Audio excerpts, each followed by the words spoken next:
Өрхийн амжиргааны түвшин тогтоох шинжилсэн судалгаагаар 310 буюу түүнээс доош оноотой айл өрхөө хүнсний толон авах хэрэгтэй болсон. Хүнсний толооноор өрхийн амжиргааны баталгаажих түвшнээс доогуур орлоготой иргэд хөнгөлөлттэй үнээр хүнсний бүтээгдэхүүн авдаг байна. Орхон аймгийн хэмжээнд ийм толон авах 2300 гаруй өрх байдаг байна.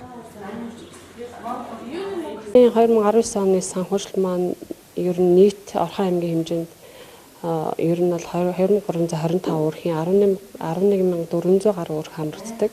Түүнд батлагдсан төсөв маань болохоор 1,709,000 төгрөгийн төсөв батлагдсан. Энэ жилийн хүнсний эрх хэмжигчийн маань одоо хамарч байгаа өрхүүдийн санхүүжилт маань ер нь бол хүрэлцээгүй байгаа.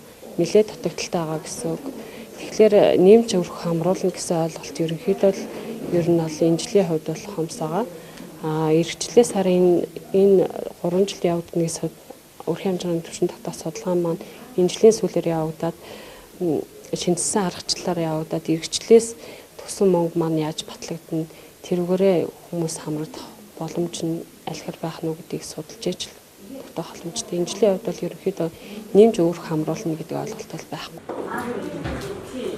Өрхийн амжиргааны түвшин тогтоох судалгааг 3 жил тутамд шинжилдэг. Энэхүү шинжилсэн судалгаа энэ жил дахин явагдах юм а. Өнгөрсөн онд шинжилсэн судалгаа хийх журамд хэд хэдэн өөрчлөлт орсон байна. Үүнээс дурдвал талооноор хүнсний дэмжлэг авч байгаа айл өрх эхний 6 сарда хөдөлмөр халамжийн үйлчлэгээний газартаа ажил идэвхтэй хайж байна гэж бүртгүүлэх, ажил мэргэжилэгчийг баримжаа олгох сургалтанд хамрагдах хөдөлмөр эрхлэлтийг дэмжих чиглэлээр зохион байгуулагддаг арга хэмжээнд 2-оос доошгүй удаа хамрагдсан байхыг үүрэг болгосон байна.